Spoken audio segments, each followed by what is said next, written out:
Hi everyone, welcome. I'm Michelle Byerly, the Executive Director of the Nonprofit Partnership. And all I came here today to say is first, thank you, Community Works Consulting, for being here. And I know that will be part of Christina's introduction, but this is one of our last programs of 2020 for TNP. It's our last program. We have one more next week.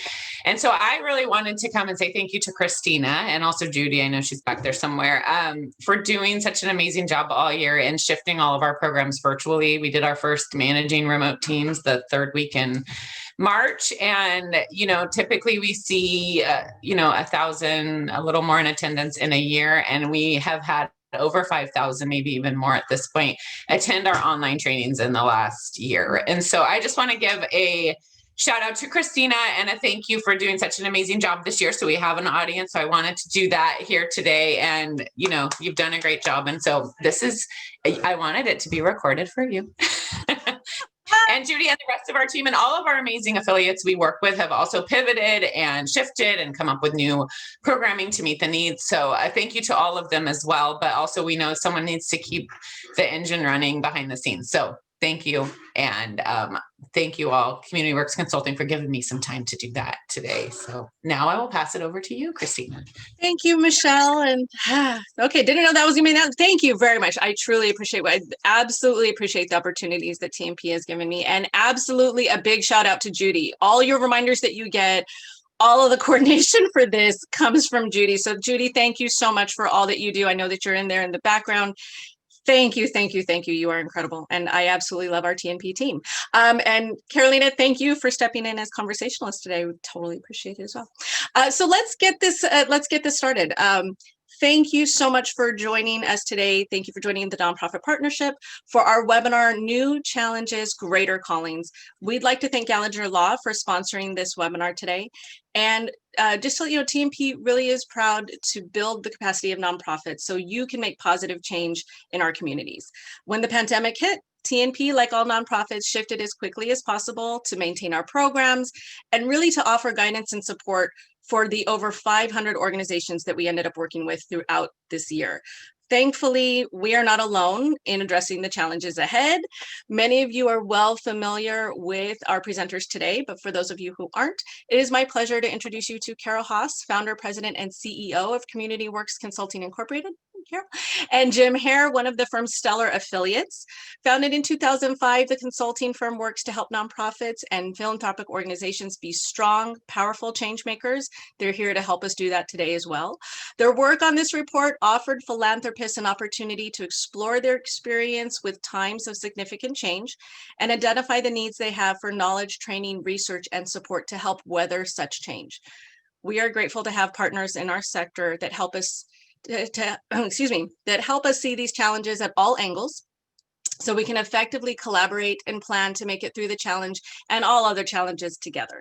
Carol and Jim, thank you so much for joining us today and sharing these insights with us. We are eager to hear what you have to say. The floor is yours. I'm going to stop share there and you can go ahead and jump on your screen. There you go. Carol and Jim, thank you so much. Thank you, Christina, and thank you, everybody at TNP for hosting us today. I think it's really exciting that we get to do this and share this with everybody. And thank you for having a sponsor. I'm so excited. As a fundraiser, I love having a sponsor. That's great. So thank you for that. And also thank you for everybody for spending your morning with us. I appreciate that very much. We wanted to, before we launched into our report, sharing the results of the report with you, we wanted to find out who was here. And so we have a quick poll that we'd like you to take, if you don't mind, just so we get a sense of who all is in the room. I know we saw some of that in the chat function, but if you would do that for us, that would be great.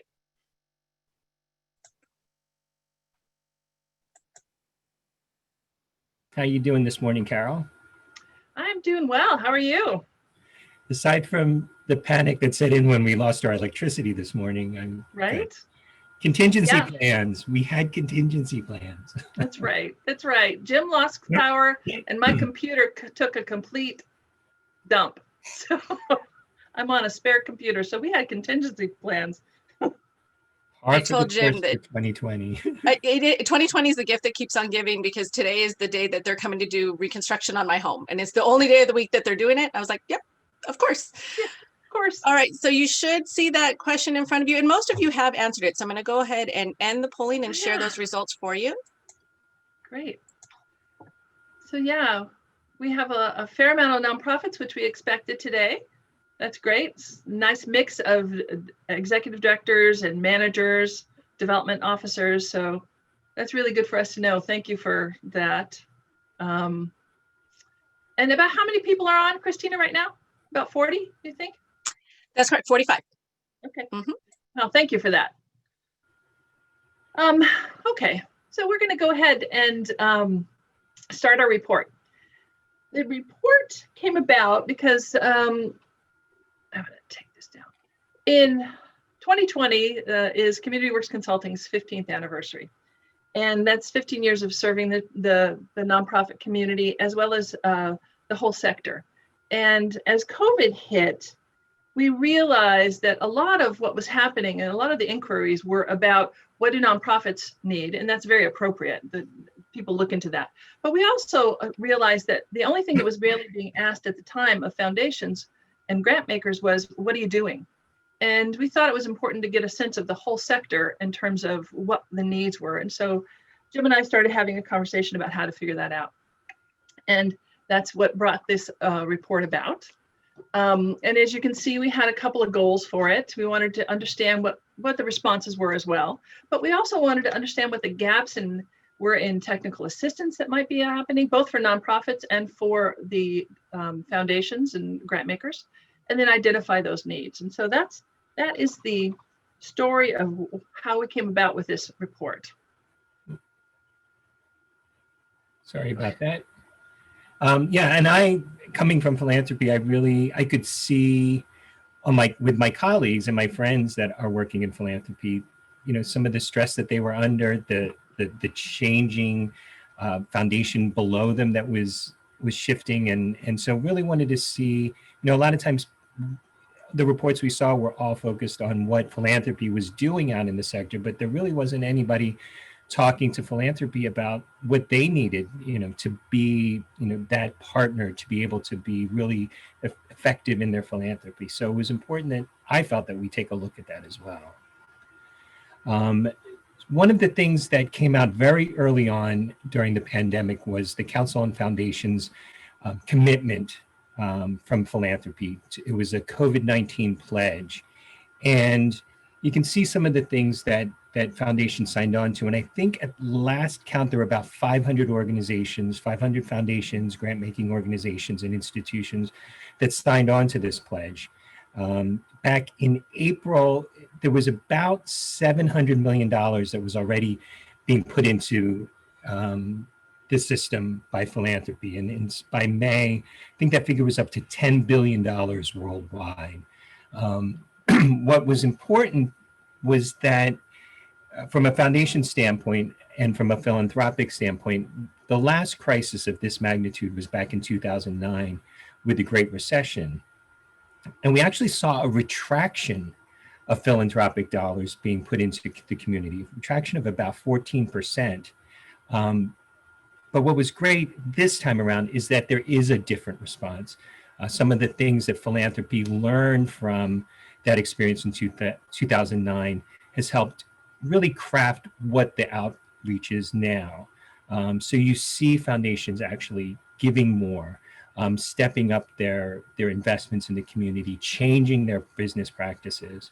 And that's some of the things that we wanted to look at as well in this report. So this chart shows basically just a basic breakdown of the participants in the survey that we did. So mostly it was private foundations. We wanted to get responses from both leadership and staff. A lot of the programs or a lot of the surveys that we saw, it was really being responded to by just one person at a foundation, whether it was leadership, communications, program, that was speaking on behalf of the foundation. But we really wanted to kind of drill down a little bit more and see if there were differences in what leadership was seeing and what staff was seeing. And some of those results were really, really interesting. In terms of prioritizing the response, nearly 2/3 of all foundation respondents saw some immediate changes in their funding priorities. About 41% of the respondents saying at least some grants and some support would be directed towards COVID-19, with slightly more than 1/3 of those indicated that they were going to stay the course, which was pretty interesting. And I think, Carol, you really saw that as important as well. I did. I saw that as important because there are some folks, nonprofits, that need to continue the traditional funding for traditional programming. And this was a nice mix that was responding to the crisis, but also not redeploying all funds towards it. Yeah. So there were some shifts in grant making. We looked at a number of different dimensions that foundations could take, from extending deadlines to shortening and streamlining the application process. And the good news for nonprofits is that they were doing these types of things. They were willing to extend deadlines. They were willing to provide emergency funding for organizations that needed just that support to get through. Shortening and streamlining application processes, reporting processes, sometimes even just doing away with reporting processes meant so much to the nonprofit sector. And they also moved from program grants. If you had a program grant, you could, in some cases, you could ask a foundation if they would convert it to a general operating support grant. And in some cases, foundations just simply went out to their grantees proactively and said, listen, we know you have a program grant, we're going to convert it to general operating. And so if you haven't had that conversation with your funders, you might want to talk to them about what you can do if you're in the middle of a grant right now. Another good sign was that only 4% of the respondees were considering either broadening or changing their geographic outreach, which was important because we surveyed only Southern California grant makers. So the fact that they wanted the money to stay here in Southern California was very important. We also asked them if there were new grants that were coming in or new applications, what they could be used for. And over 38% of the respondents said they were now open to providing general operating support grants if they weren't previously. Long-term unrestricted support is not only an indicator of trust, but it also helps nonprofits adapt to these really rapidly changing conditions around them. General operating support provides that important flexibility that enables nonprofits to adapt. And again, with things changing so quickly, almost daily, daily changes in how they were operating, this type of flexibility was really important. I want to add that 38% is significant shift and very quickly and thoughtfully done. And I applaud foundations for doing that. That's important funding. So this chart may look like the last one, but it is slightly different. And it talks about how grant makers are approaching new and additional funding for grantees. So, they were looking at obviously traditional grant making, repurposing grants. We asked them about technical assistance, and we have a whole section in the report about technical assistance, and we'll get to that in just a few minutes. I think we're going to have another poll question right now. We are. Yep, that's my job. Yeah. So at the time that the closures were mandated back in March, Community Works Consulting was working with about 16 clients that we were doing grantsmanship for. And we saw a lot of firsthand through our clients' experience, the waiving of the reports and the extending the deadlines and things of that nature. We're curious to know, outside of what our funders that responded to this had to say and what we experienced ourselves, what was your experience? And so we'd like to do another quick poll just to understand what did you experience when this hit, and what was the most helpful? And so we have another poll that should be coming up. There we go. Great.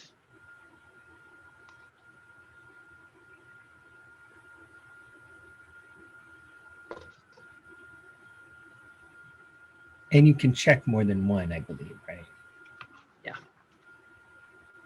You might be able to. I think I might have kept it as just one because I think it was the most helpful. Apologies on that one. We're seeing those answers come through. Probably give it another maybe 20 seconds or so. About half of you have responded. We appreciate that. Yeah. Yeah.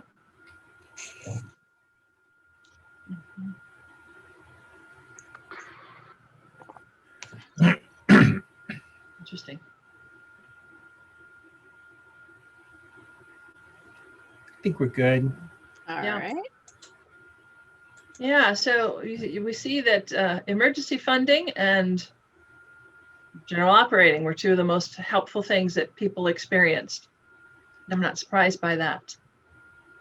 That's great. Extending deadlines is there as well. But the two that were most important is that flexibility that you received with general operating and emergency funding. So thank you for that. Interesting. Awesome. And again, if you're having, if you haven't had these conversations with your funders, don't be afraid to talk to them about it, because they probably have talked to other people as well, and are open to finding out what you need and how best to help you. Mm-hmm.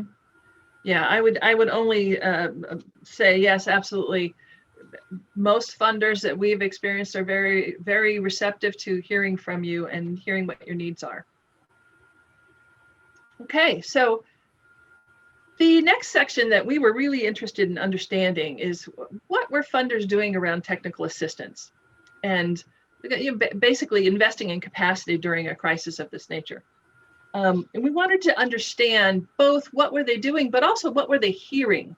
What was being asked of them, and see, is there a difference between what they were funding and what their grantees were asking for? And so we asked two different questions around that to try and determine if there's some gaps. And we found some interesting outcomes with that. There were definitely some interesting emerging gaps. This particular slide shows the orange is what folks were asking for, and the blue is what the funders said that they were funding. And so this is all feedback from the more than 100 folks that took this survey. So it's not from grantees, but it's from what they said they're hearing. Did you find this surprising? I found it incredibly surprising that there are, as you can see, there are little gaps in all areas. There's more requests than what's being funded, but there are three areas that really stood out for us. And there are three areas that seem critical for right now in a crisis. They're important in general, but they're really important at the moment. And those are fund development and fundraising. You can see that the biggest gap is there.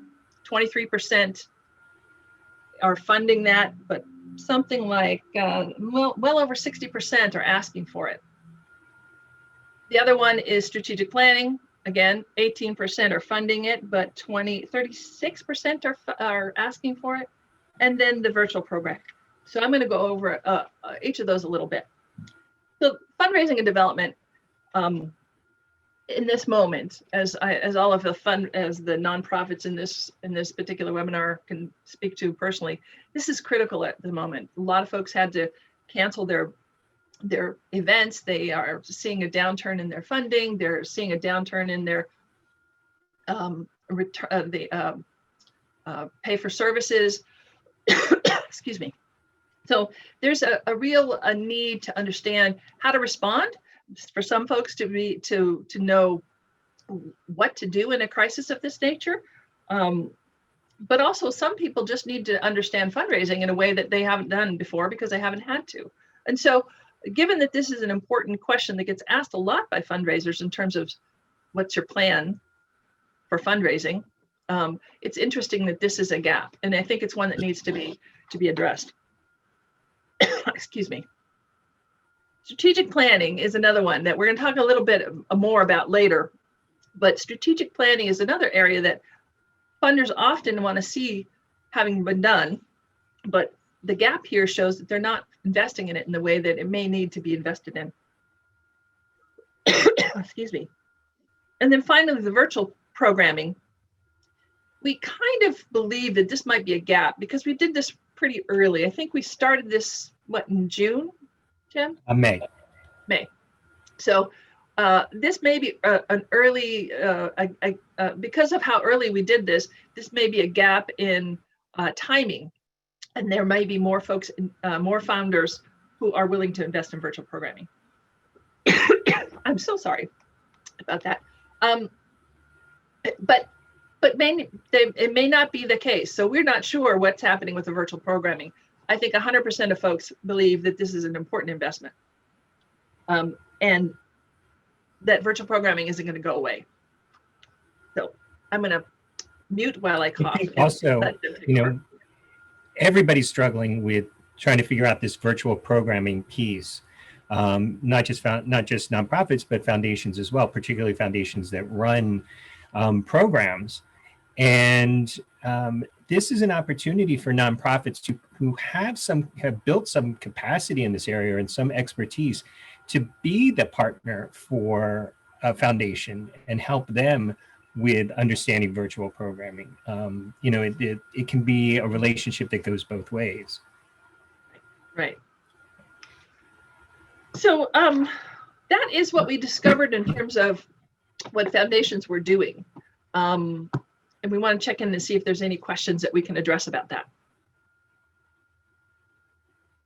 And Carol, I'll just jump in here. Carolina with the Nonprofit Partnership. As we're waiting for participants to send us some questions, or there's already been, I think, a couple of reflection points in the chat box already. But I wonder if as we're waiting for folks to just kind of put their questions together or their comments or reflective points to share with you. Just kind of curious to know, Jim and Carol, overall, your survey went pretty deep in a lot of different areas. And I want to go back to something you said, Jim, where really there was a point, particularly early on, where nobody was really talking to philanthropy. I think we were all expecting a lot of things from philanthropy, but who's really talking to them? And so just curious to see overall, how candid did you find your interviewees were in sharing some real challenges, in talking about real perspectives that they have internally as a foundation? Give us a little bit more insight on that. Yeah. The survey was done, and somebody had asked, we had a response rate of over 110 foundations and staffers from foundations. So we also asked, there's a piece that's also available on the CWC website. Part of the survey went out to wealth advisors, philanthropic advisors, DAF holders. So we wanted to see what their needs were as well. Because the survey was anonymous, I think we got some really very candid responses, particularly from staff. We couldn't quite tell who was saying what, but there were some, you can kind of put some pieces together. And I think there were some responses that were very, very candid in saying, this is what we need. This is what we're struggling with. I think we'll see a little bit later. There were some organizations that are going through strategic plans right now, or we're in the middle of it. And now everything around that planning process has changed. And there was a lot of kind of frustration we could hear in people's voices. And I think it also, we'll talk a little bit later about stress and how, people need to manage their stress and how foundation leadership can help their staff do that. Yeah, absolutely. Yeah, it was really important, Carolina, that the anonymous part of the design of the survey, which allowed for that candor. And we were really hoping to have that candor, and we got it. It's not we didn't get it. A lot of the quotes are not in the report, but we had a lot of personalized feedback and quotes from people about the things that they're experiencing. Very good. And I think that really is such an insight, right, into some of the organizational culture and foundations and how quickly they're making pivots and what's really driving the pivots internally as well. So as you were answering some of this, we actually did get a few questions, which we can go ahead and ask right now. One of the participants is curious to know if you noted changes that had any negative impact or effect on nonprofits. So for example, a number that limited their giving to existing grantees only, closed their grant cycles, or moved to invite only. I mean, was this an element as you were collecting the data as you were looking at, the answers, how did you read that? Any potential negative effect? I think with anything, there's always unintended consequences. And I think a lot of foundations at the very beginning were scared. I think everybody was, with the uncertainty of how long this was going to go on, what was needed. I think there were so many things that some foundations kind of reacted in a very kind of reactive way. And you said, wait a second, we got to stop for a moment and figure things out. I think a lot of those organizations have since, taken a moment to breathe, kind of looked at the landscape and maybe have gone back to some of their original grant making. But yes, there were organizations that, kind of stopped their grant making for a moment, limited it only to, organizations that they had been supporting. And, for organizations that are being supported, that meant a lot. But of course, for organizations that were trying to get in the door, that was, obviously could be a problem for them. But I think as with everything, everyone is just trying to do their best. I don't think any foundation was doing things, in a very self-serving way, but really wanted to figure out what was the best way. And sometimes it takes a moment to just kind of breathe. Yeah, absolutely. And I would add to that we didn't ask that specific question because at the time that folks were just responding, but that we did get some feedback, and we'll go over it later, about a real high need for models to respond. What are the best models for responding to this kind of a thing? And that's part of what was asked for by staff is how do we do this? What models can we follow that are effective? So there was a concern, I think, expressed through that desire for those models, that they have impact that it wasn't as negative as some folks might have experienced it, some nonprofits might have experienced it. I think there's some balancing out that happens now, as Jim was saying. The funders, a lot of funders did close their portfolios for a little bit, but they're opening those back up. And here's, I'm sorry, go ahead, Jim. A lot of people have come to me and asked me what's going on with foundations, and as somewhat of an insider, and what I've told people, and this is, I think, important for the nonprofits out there, is that a lot of things probably won't change until the foundation's next fiscal year. So a lot of foundations are coming up at the end of their fiscal year now that it's December. Once the program staff gets their new budgets, once they understand what leadership at the foundation, whether or trustee, have decided that they want to do, I think then you'll see a lot more organizations opening back up. And I just want to indicate now that in the chat box, Christina has shared the link to the full report as well. So if you all want to kind of look through and thumb through that as Jim and Carol are going through their findings slide by slide, we invite you to do that. And I think before we continue, we're just going to take one more question. And thank you, everybody. Please make sure to keep your questions coming. Now, here's a question I had as I was looking at your report, and I was just really curious to see if you can profile really the organizations or the type of foundation, rather, where you saw maybe the greatest pivots happen. So, for example, we don't want to pigeonhole anybody here, but how did community foundations, for the most part, respond a little bit more flexibly versus private foundations? I mean, is there, can you tie some of the responses back to just gauging a profile of these organizations? We didn't really look specifically at that level of foundation and what they were doing. Community foundations obviously operate very differently, and there's not as many of them as family foundations. But what we're seeing from some of the larger foundations community foundations are the aggregating of money, being that community resource for larger philanthropy, for collaborative efforts happening.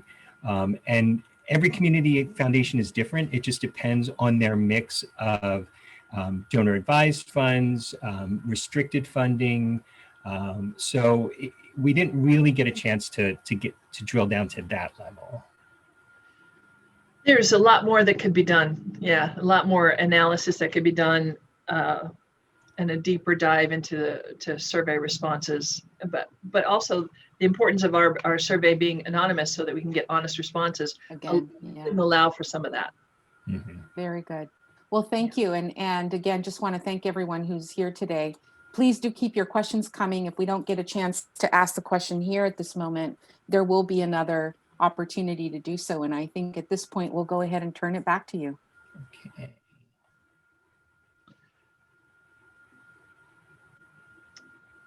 Okay, so this first section was about what the grant makers were doing. And this next section is about starting to look at what they need and training and support. And so we're shifting from doing to need. Most of the surveys were asking, as we said earlier, what are they doing in the crisis? And we really wanted to understand what are the capacity needs that might exist for funders. We looked at two different groups really purposefully, because another thing that we found with what surveys were happening was that they were only asking one person or one representative their thoughts from each foundation. And so they weren't getting the difference in levels of staffing. And we wanted to do something different, looking at what leadership thought, and then what staff thought, what program officers thought versus executive directors, per se. So the two different groups that we asked questions of were leaders that were defined as trustees, presidents, CEOs, executive directors, program directors, and program managers. The staff level was defined as program officers, program associates, assistants, and other program staff. And as with some of the other ways that we designed the survey, we did see some differences emerge when we asked these questions. There are two different kinds of questions that we listed there. I won't read them for you. So Jim's going to go over some of what we got back. So this, on the bottom of this chart, you can see the areas that we actually asked people to respond to. So like advocacy, development and fundraising, DEI in the grant making process. So these are things that we asked leadership and staff, do you need help in this area? And the results, kind of correlated fairly well with each other, but there were areas that there were strong differences. Now, the chart that we're looking at now has weighted scores. So it was a little bit different than just pure raw scores. But you can see the areas where there was some significant difference. And we're going to talk about some of those today. We don't get into all of them because there's just not the time to do that. But I think the results that we looked at were the ones where there was a significant difference between what staff was saying that they needed and what foundation leadership was saying that they needed. So in ranking these internal needs, you can see the areas, there were some areas that really kind of rose to the top. Diversity, equity, and inclusion in the grant making process scored very high for both leadership and staff. Executive coaching and staffing was also in the top 3 for both parts of the survey. And then, you saw leadership looking at wanting to come up with mental health strategies for their staff. And for staff, it was not surprisingly, they're the frontline people, and trying to understand all the different types of response models was something that they felt they really needed the most help with. So DEI, as I mentioned, came out number 1 for leadership and number 3 for staff in terms of what they needed in terms of training. And what was really interesting was that the survey came out right at the end of May, like the last 2 weeks of May, and kind of bled into a little bit into the first week of June, first maybe 10 days of June. So this, for the most part, most of the responses that came in just prior to all of the protests surrounding the death of George Floyd. So what this shows was that there was already a lot of interest in diversity, equity, and inclusion issues. And we saw that COVID, even at that point, was really, shining a spotlight on the inequities in our communities, particularly where the virus was happening the most, and with the access to healthcare.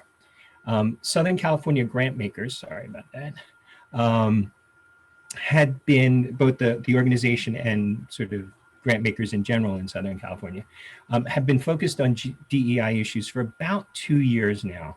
And I think what we were seeing is the continuing ongoing desire to learn more, to be able to be on top of this issue, and to make sure that grant making was going out in a way that supported communities of color.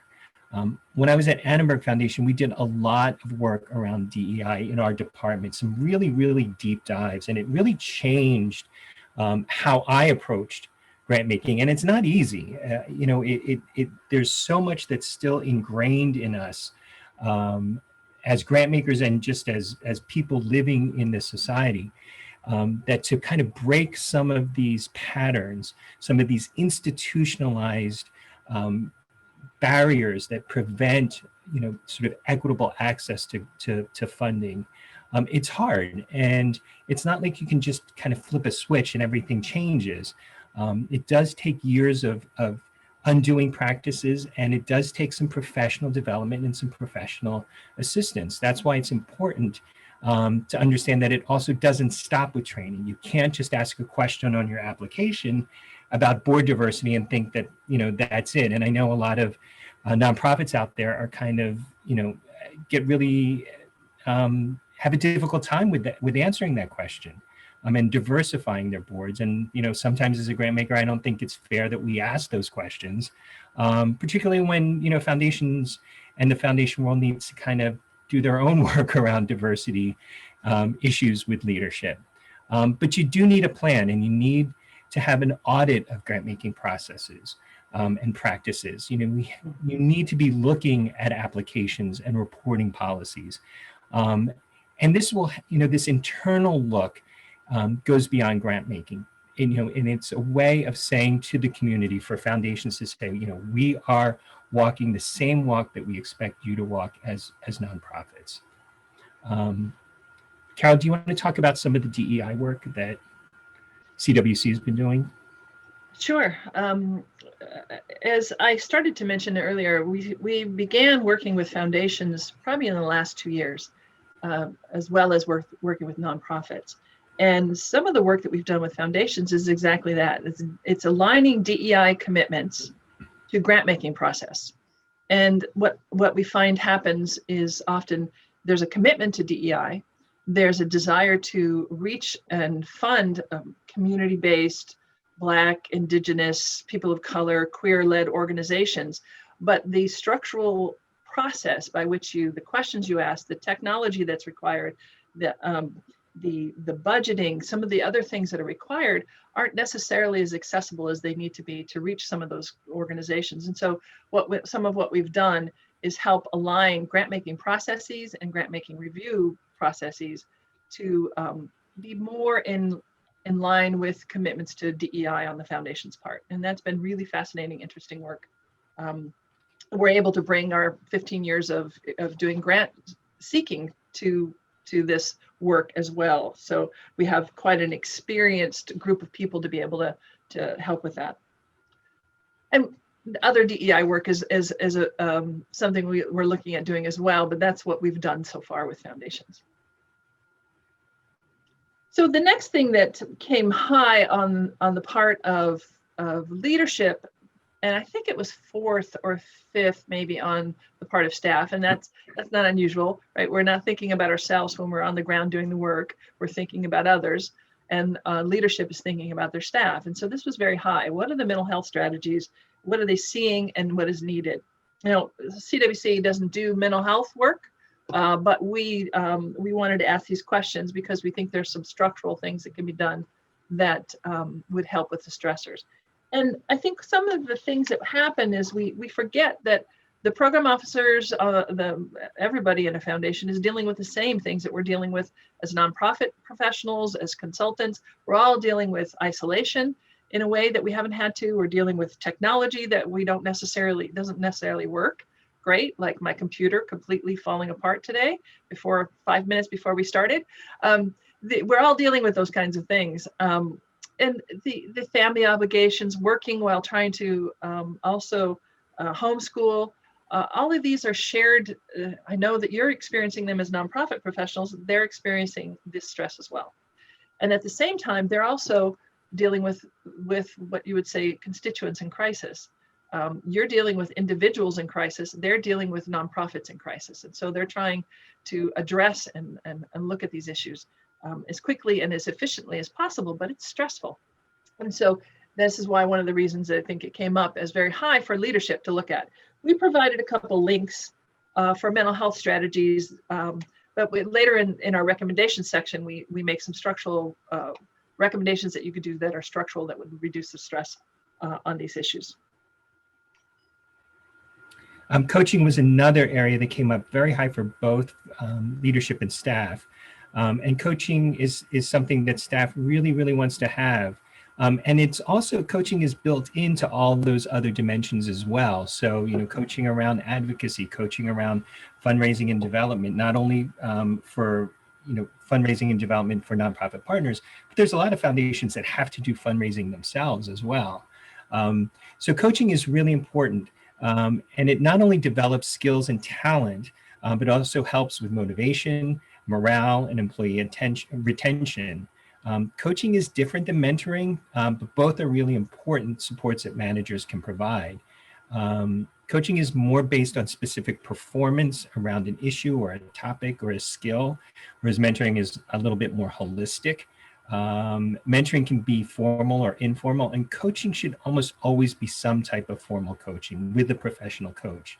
Remember that the best players don't always make the best coaches, and the best coaches aren't always the best players. But skill-specific coaching and performance coaching can really make the difference for staff.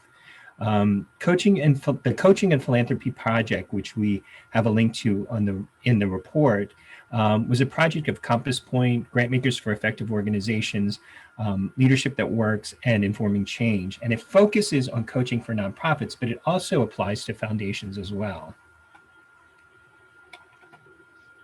And I think, Carol, you've had some experience with coaching. Oh, certainly.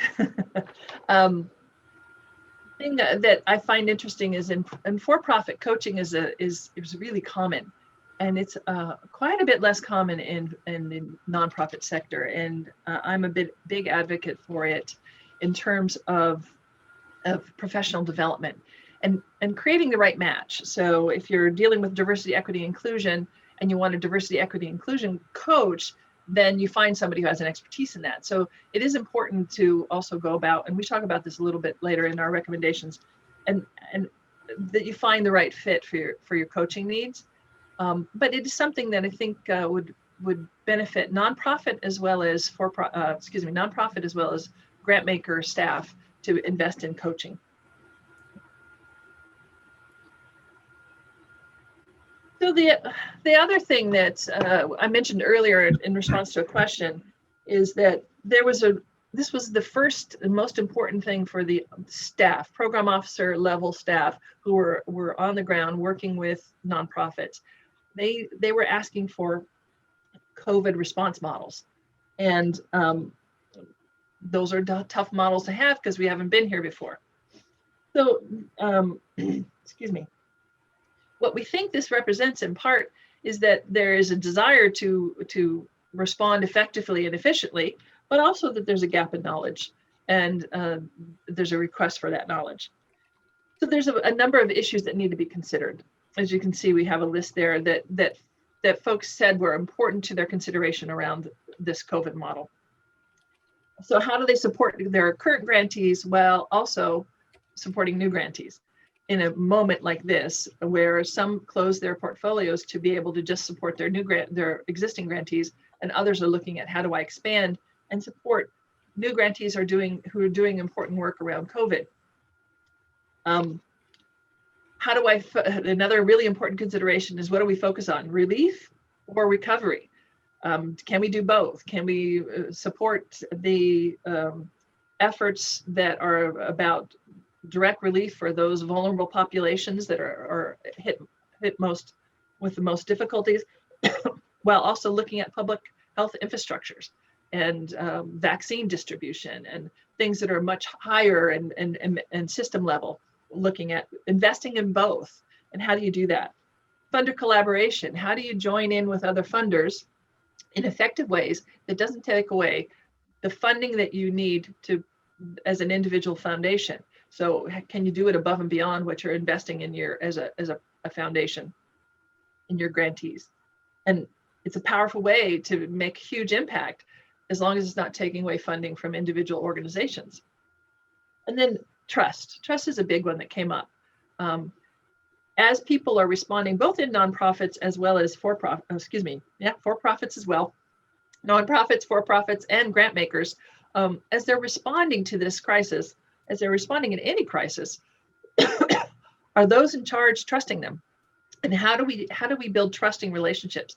And that's what's an important thing between nonprofits and foundations is there a good solid communication happening between the two? Excuse me again. So trust is a big deal. So an example of that would be if you've got metrics that you are committed to meeting, can you meet them this year? And that goes with program officers as well as nonprofits. Can we meet those metrics this year? Are we having to throw them out and redesign everything? And can that be trusted? And so that trust is really important to be able to respond effectively. Four things that people really wanted to do is they wanted time to do the research, which they don't have, right? They didn't have time. I'm not sure they have time yet. So with that, without the time to do the research, you probably as nonprofits experiencing a little bit of occasional missteps on the part of your funding partners, and that's to be expected. They're responding to as fast as they can because they didn't have time to do research. They want to be able to discuss with their peers and explore models with peers and communicating and sharing those models with one another. And finally, as funders are planning for the future, should they create a crisis response model, not just a COVID response model, but what do we do in a crisis? Because there'll be more. There's been one every 5 to 10 years for a while now. And so what is the model for responding to a crisis, not just a COVID model? Yeah, back in my corporate days, 20 years ago, it seemed every year there was some type of natural disaster, wildfire, floods. There was always something, and I kept saying to myself, why don't we just have? We know something's going to happen. Like, why don't we have something ready to go? And for the corporate funders out there, that's it's really, really important because that lag time of response can have a negative effect on the brand, and for foundations not having the ability to kind of respond quickly also just causes frustration. It causes more uncertainty within the sector. It causes more concern on the part of nonprofits. So if we're learning anything, we should be moving this into, again, when we'll talk a little bit about strategic planning, about scenario and contingency planning and having those things in place. Mm-hmm. So I think we can take another little break for questions if there's any. Yes, absolutely. And before I introduce a couple of questions that came through this section, let me just say that when I had a chance to review the report, I mean, honestly, this is the one area of the report that I felt, well, there were more than one. There were several areas that I thought, well, this is kind of challenging even my own assumptions about how I think philanthropy is showing up sometimes in these spaces or some of what's happening internally. But I found it to be very refreshing and insightful that you took the time to take a look at internally what's happening internally. And I was really curious to see why the questions on how the foundation is dealing with some of the stressors. What to you as a research team, as consultants in the field, as practitioners in philanthropy, what were some of the assumptions that you had as you were looking at these questions? And I think taking a deeper dive as much as you could into some of this internal response that foundations are having during this incredibly stressful time. Mm-hmm. I don't know if we had too many assumptions per se, other than sort of going into it with a little bit of sort of bias. Just having worked in philanthropy for so long, I think one of the things is there's so little transparency with philanthropy and foundations. I know it's frustrating for nonprofits who don't understand how somebody gets a grant, or why somebody gets a grant this year and not the next year. And philanthropy does a terrible job of kind of explaining itself. And I'm not sure why. I just think they don't want this sort of critical spotlight on themselves. But it just leads, again, in these sort of times and circumstances, it just leads to more uncertainty. So I think philanthropy needs to learn a little bit from this about how to be a little bit more transparent. I think that, from a program officer standpoint, it's you're the one that's stuck in the middle. And I don't think nonprofits have that kind of understanding of the program officer that you're working with. They're the one that has to take all the information that you've given them and then make the case for funding to their trustees. So they're in the same boat as you are. They're fighting for you. And so, again, a lot of times they're not the ones making the decisions on grant making, but they're the ones that have to kind of enforce it, or they're the ones that have to enact whatever policies or procedures that leadership wants. And that's a difficult position to be in. And I would hope that, with so many nonprofits, on today, that's one thing that you take away is be a little gentle with your program officer. And in terms, we were talking about them not having time to do the research. I would feel guilty if I was sitting there reading a report sometimes instead of working on grants. So one of the things that I would recommend is that if as a nonprofit, you've come across information that, not only helps you, but helps the sector, make sure, drop a line to your program officer and share that with them, because they probably would be really interested in it. Mm-hmm. I would add that one of the assumptions we did have, it's a little different answer than Jim, is these are going to be really, really busy people. And we had to design a survey that didn't go as deep as we might have wanted to, because we wanted it to be something that could be done in a half hour, in 20 to 30 minutes. And that was the reason that we were able to get the response that we got, because it didn't take a tremendous amount of time to do the survey.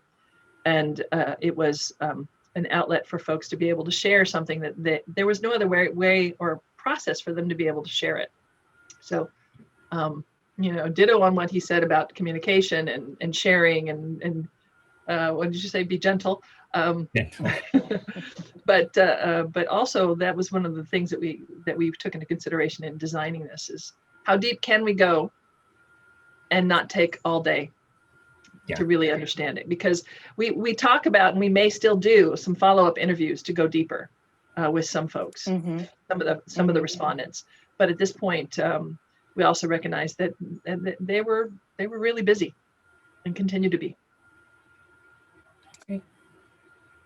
No, and thank you for that. And I think that, just to kind of go back to some of the context you offered early on, first of all, this happened in a certain period of time. And I think that since the interviews were had, we've also seen in the sector kind of a lot of movement. I think more conversations that are happening. Hopefully there's an opportunity for us to take a deeper dive, maybe before we adjourn for the session later this morning, in talking a little bit about collaboration, because I think one of the things that is very interesting is how are foundations making sense of the kinds of resources they need for this decision making.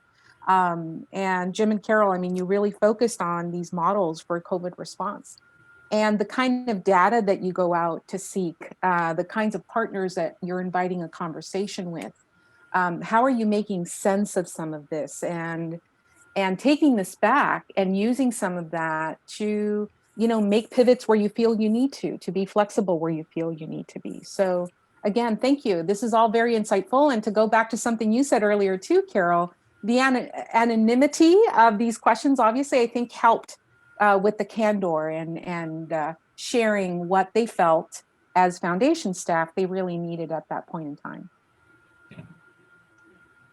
Okay. So just really quickly, want to remind folks that there is a link to the report in the chat box if you want to scroll through that, or if Christina may want to repost that again, because there was a question about, will you be sharing the report? So there is clearly a link in that.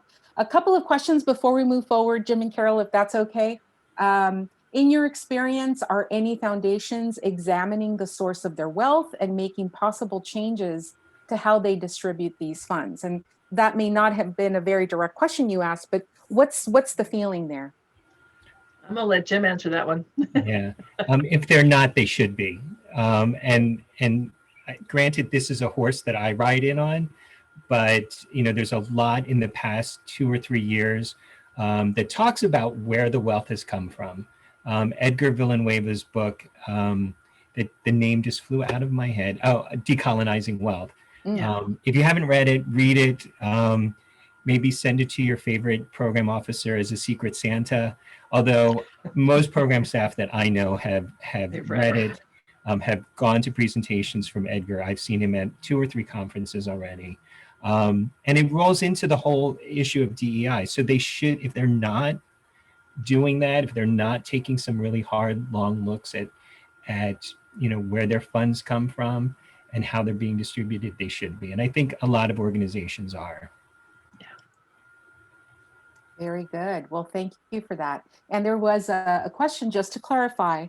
When staff is referenced in the report in your presentation, you are primarily talking about obviously foundation staff. And I think earlier, Jim, you made a distinction between the program officers. I think you might have used the word frontline staff who are having, that direct engagement with grantees, and the directors that you spoke to as well. And there were some board members that were interviewed. Yeah. Is that correct? Mm-hmm. Yes. Very good. So I hope that answers the question. So in the interest of time, we're going to keep this going because there's so much to unpack, even just around COVID response models, around collaboration, not to mention equity. But we're going to continue because we know you have a lot of other very meaty pieces to talk about. Yeah. Thanks. And we'll put a little more gas into this right now. Yes.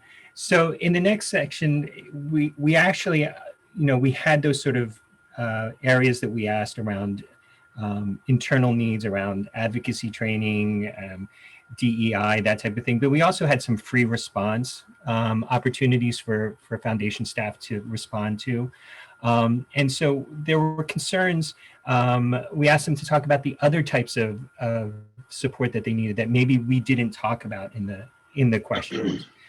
So, some of them did reiterate some of the things we brought up, such as data and research. And these were some of the other issues. They want to know what other sectors are doing. They want to know sort of best practices around nonprofit finance. Equity and grant making, again, going back to the questions of DEI, were really important. And really staff were really asking for professional development. So Carol, I know one of the things that you were really interested in was looking at strategic planning, both internally and externally. But we also hope that nonprofits would look at, when it comes to strategic planning, what were foundations really kind of seeing? Right. And so we did asked a handful of very specific questions around a couple of topics, one of them being strategic planning, because it was of great interest. And the response applies to both nonprofits and to foundations, Grantmakers, philanthropy. And clearly what's been happening with strategic planning is that the horizons have gotten shorter and shorter. It used to be standard to do 10 years, then 5 years. The answer to our questions from almost all of the folks who answered this question was they need to be short. And they are saying it's a year to 3 years at the most now. So it means more planning, more often, shorter horizons. And they want to see that for themselves as well, so that there's shorter horizons for them. And this is tied to, in part, what they think will be some experts. I say some experts, I'm not sure who all those experts might be, but the discussion around the recovery is that it's going to be about 10 years before we come back. And those are going to be in small arcs, 2 to 3 ARCs. And so we're going to be seeing a lot of volatility. And so we need to be able to be flexible with our planning around that. And that came out as a really clear message from everybody that responded to this. The other thing that happened that we saw in terms of response internally for their own planning is it felt like a luxury right now. It's really hard to plan in the middle of a crisis. And so if you haven't planned, then you find yourself in a really tough spot. Planning is frustrating right now to a lot of folks because they don't know how to stop and plan. You know, how do we stop and take the luxury of doing that kind of planning in its traditional model? And so these are also mirrors for what we're hearing from some of our clients as well. How do I get a plan in place without taking months and months and months to do the planning? Traditional strategic planning. So staff indicated that they would like, in the terms of the grant making staff, they would like to see, instead of strategic planning, they would like opportunities to be strategic. And they're overlapping, but they're slightly different, right? Often you need a strategic plan to be strategic, but how do we be strategic? And so some of the ways in which they wanted to be strategic were there opportunities for their own professional development? You know, how do I invest? Going back to the coaching being such an important part of what people said was a need. How do I develop my professional development? And then having networking opportunities. And this is a theme that goes throughout the whole thing. How do we take the time to talk to what other people are doing, both in our sector, as well as Jim indicated, outside the sector, other sectors? What are they doing? Do they have models that we should be looking at? And then toolkits for planning. How do we have a toolkit that allows us to do a quick plan that's effective, efficient, and makes sense? Let's see, what else did they say? There's a whole section in the report, and we didn't go into a lot of detail in the report, but in the responses about multi-year financial analysis. And again, I'm going to let Jim talk about this because it's in his world more than it is mine, in terms of how do we do more with our grant funding and planning around financials. So Jim, please take it away. Yeah, so there was an opportunity, going back to sort of the idea of where did the money come from. Most foundations have these endowments, and they spin off money from it, and that's where you get the grant funding and the operations funding for foundations. They're required to take about 5% of any of those investment proceeds and invest that into the community, into their work. But there were a lot of, there's a couple of things that foundations are looking at now. When the crisis happened, I think there was this immediate, drop in the stock market. So there was an immediate drop in endowments, although now they're back higher than they were before, which may or may not be an actually really good indicator of the economic health of the country. I mean, we tend to look at the stock market and think, oh, it's really high, this is great, but is it? Is there something? Is the foundation under those numbers really a strong foundation? So, foundation staff, usually residing in the executive offices or in investment committees, really are looking to figure out how they can look at long-term financial investments that are stable over time so that the money that comes out can be stable.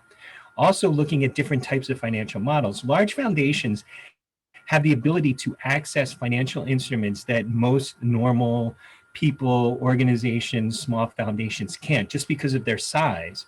And some foundations actually, and I even kind of thought about this myself, actually have borrowed money against future gains in their endowments so that they would have more money to give out at this point. And I think that was really, for some organizations, that was something really remarkable, really revolutionary, and the kind of thinking that the sector needs.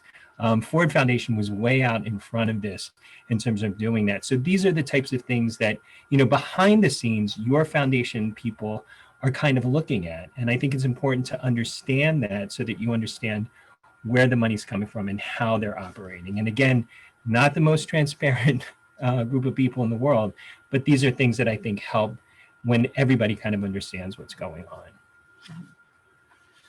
So the other things that came out of the strategic planning discussion and the questions was a clear call for scenario planning and contingency planning.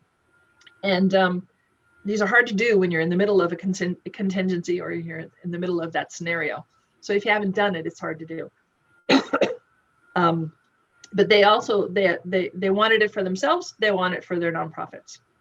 It's a little tough to do and can be a little bit expensive to do. And so it's a real interesting balance in terms of shorter horizons, 12 to 18 month plans. However, we want you to do contingency planning and we want you to do scenario planning. So there's what I interpret that is there's a real need to be able to be strategic, to be able to respond effectively and efficiently in a time of change. And how do you go about that and structure your plans and or your framework for decision making so that you can do that. And Jim had a great example. I mean, we live in Southern California where fires are at every annual kind of a crisis that a lot of nonprofits have to deal with. Have you got contingency plannings for those kinds of things? You have scenario planning for an earthquake. So it's not just a pandemic, but it's also other things that are inevitably going to be part of what you have to cope with. Yeah. Scenario plans really kind of look at those broad things like, what if we would lose our performance space? What if we lose our staff? What if endowments and investments totally tank? But it also looks at things like, what if we have a windfall? What if we have an angel investor that comes to us with $1 million? What are we going to do? And it's in contingency planning that when you lean on your scenario plan to come up with how you're going to react in the situation. Right. It can be very creative and it could be fun when done well. Yeah. Logistics are changing. Logistics are changing a lot. Mm-hmm. So, and I don't know that we can say that we're ever going to go back to not having this kind of logistics issues around doing things virtually. So the most obvious is, how do you convene? How do you get input from your constituents, from your staff, et cetera? How do you do brainstorming? How do you do all those kinds of things that you used to do in person? And being able to do it and do it well online means an investment in for funders to do it for themselves, but also for nonprofits to do it. We really think it's important to do it so that it's engaging, that it's also potentially done by a facilitator or someone who does this kind of work. It's produced in some way. If you're going to be engaging a whole lot of your constituency in some kind of town hall, which some people still do, right, with their strategic planning. I know we have a group here in Long Beach last year that did a series of town halls as a part of their strategic plan. That would be really different now than it was last year. So looking at how do you do it and do it well, how do you do it so that it's not that it stays virtual to the degree that it needs to. So the future of strategic planning. Succession planning is also something that came up. Capital investments, things of that nature. How do you plan around some of these other things? These are things that our respondents said that were important part of planning, as they also said it needed to be tighter and shorter.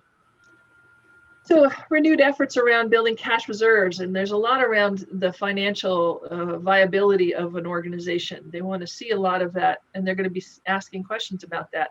That and DEI, those are questions that you're going to be seeing a fair bit of as funders revise their approach.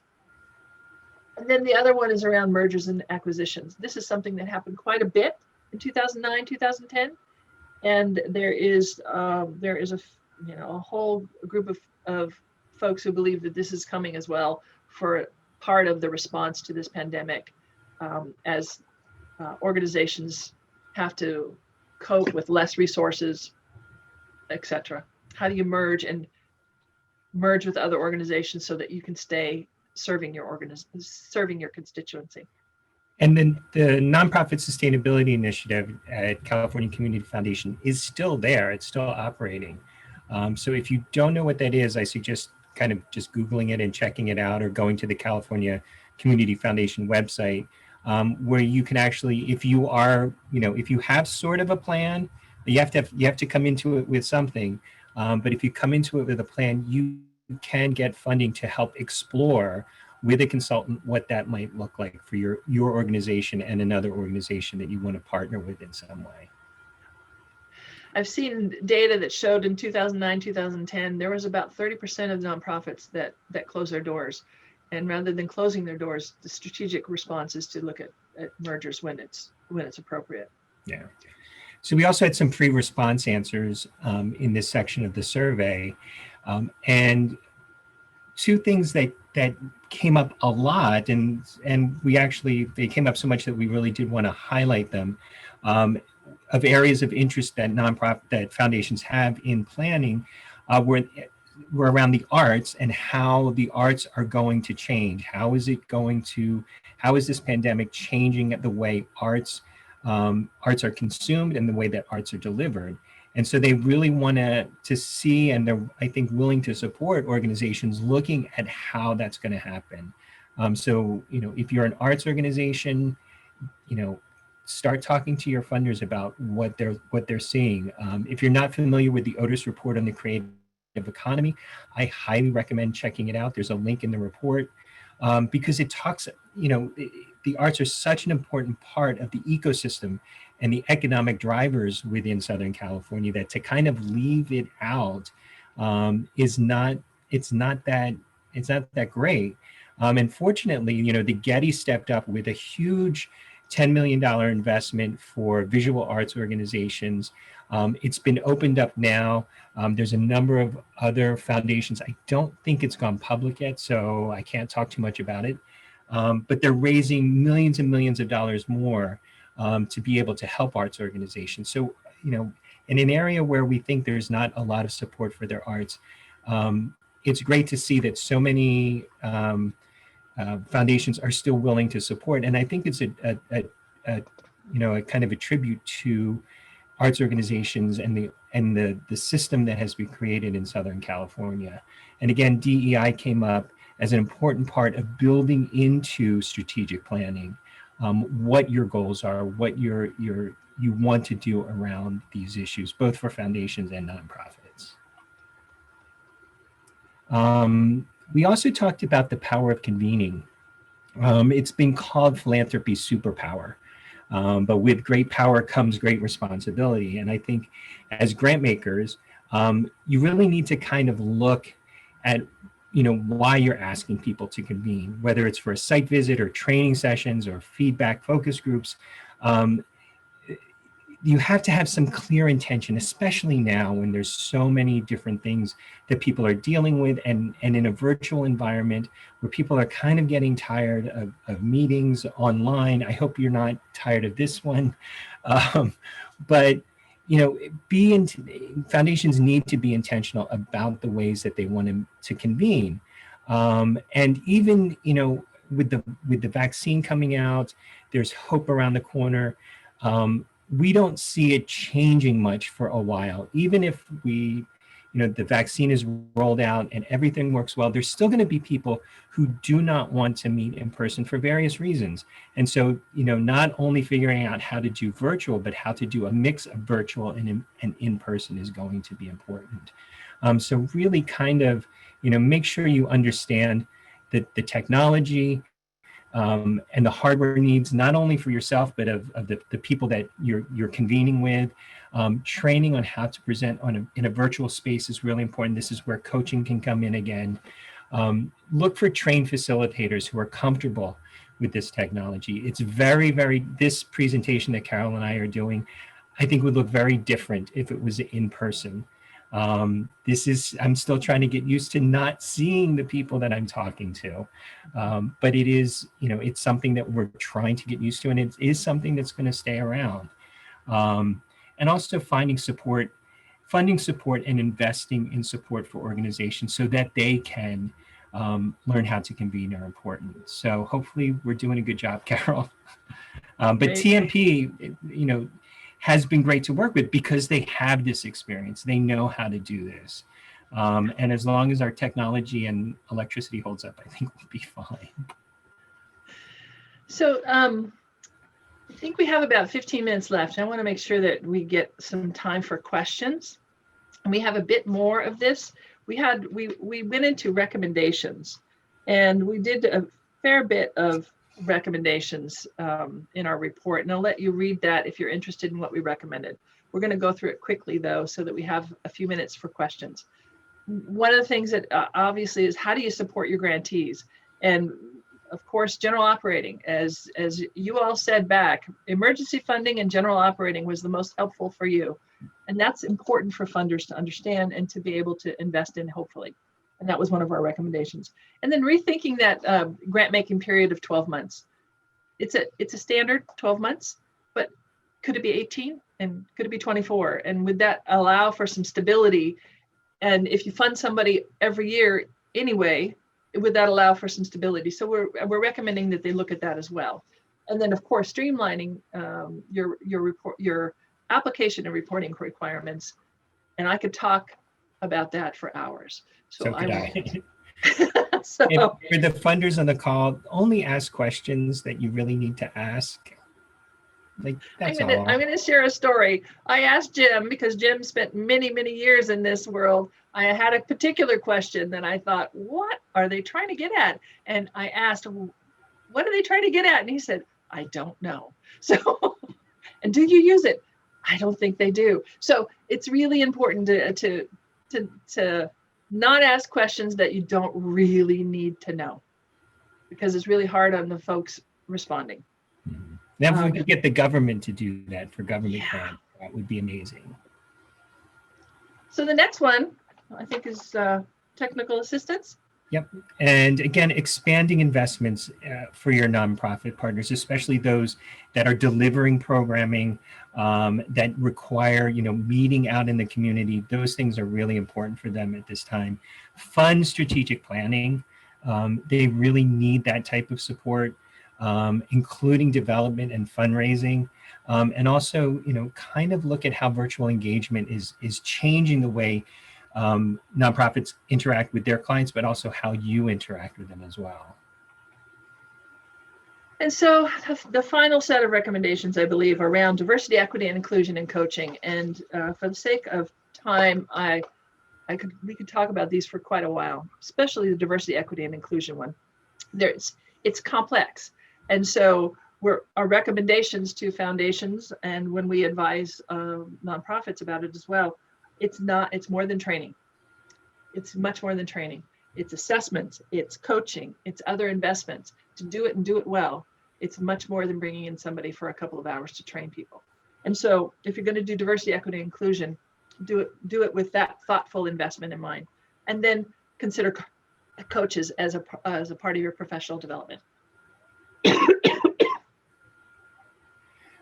In terms of COVID response models, again, giving the staff needs the time to learn what is going on there, how to better, address the issues that are happening in the community, and understand where the best practices are, as where the need is.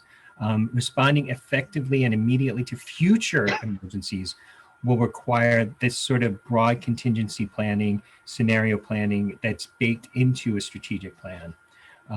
But communication plans are also an important element of that, and something that foundations need to be looking. And it's something that, again, as nonprofits, don't think that you don't have something to offer your funding partners when it comes to any of this. Help them understand what their needs are. And if you're not communicating those things to them, this is a time to reach out.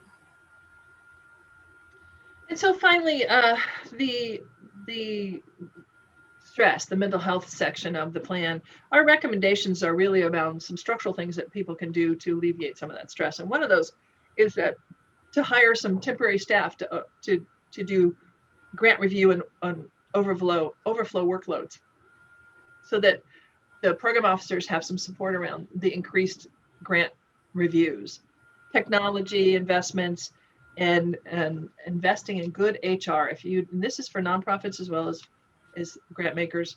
If you don't have an HR professional on staff, then there are contractors who can alleviate so much stress by helping you make sure that you're in alignment and offering the right things to your staff in these moments. So the real purpose for this was we ended the report with this is a call to action, and that is to do an internal reflection. What are those needs? We really wanted this to be a starting point for conversations internally and conversations between funders and nonprofits where it's appropriate.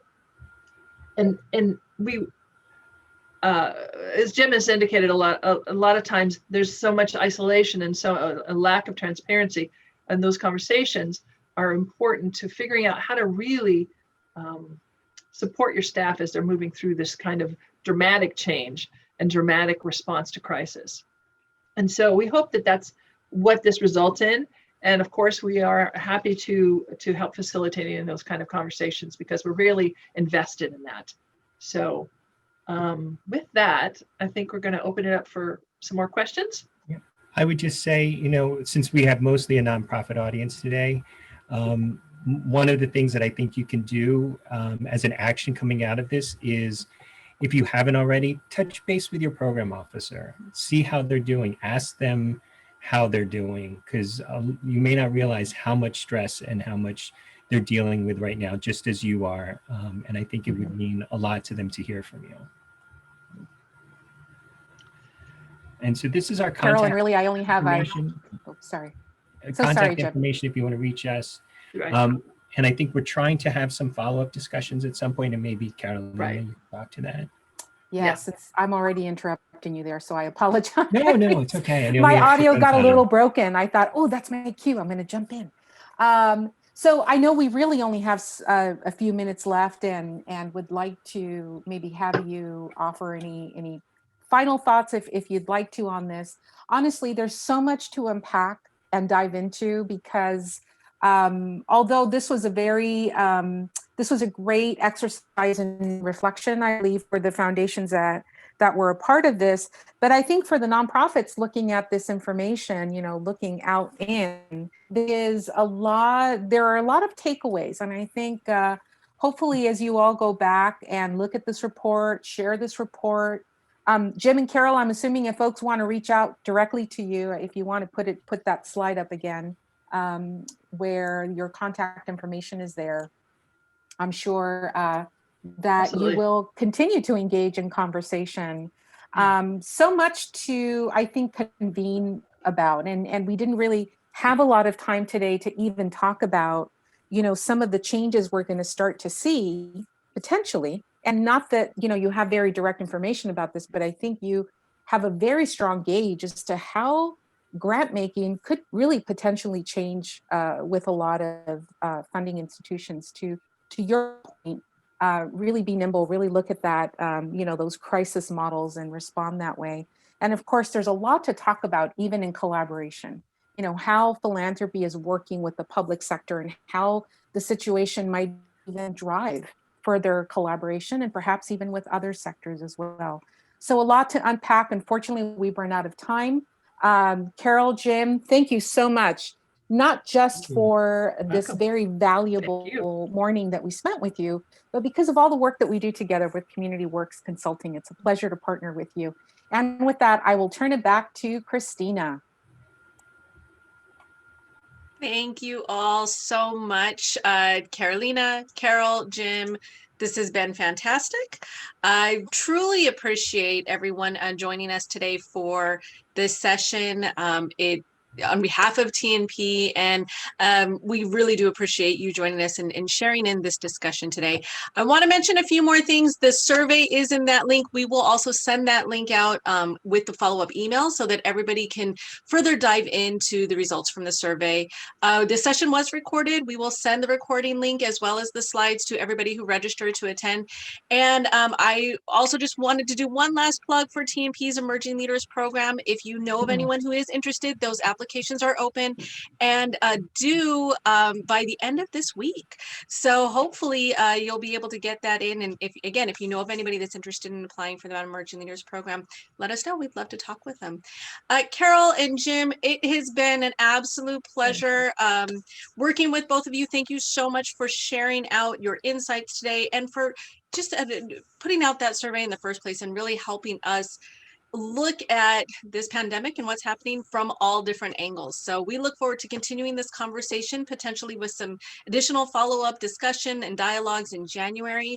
And let us know how we can further help your organization through all this. If you'd like to go in a deeper dive, if you want to engage with TNP or with a CWC, please let us know.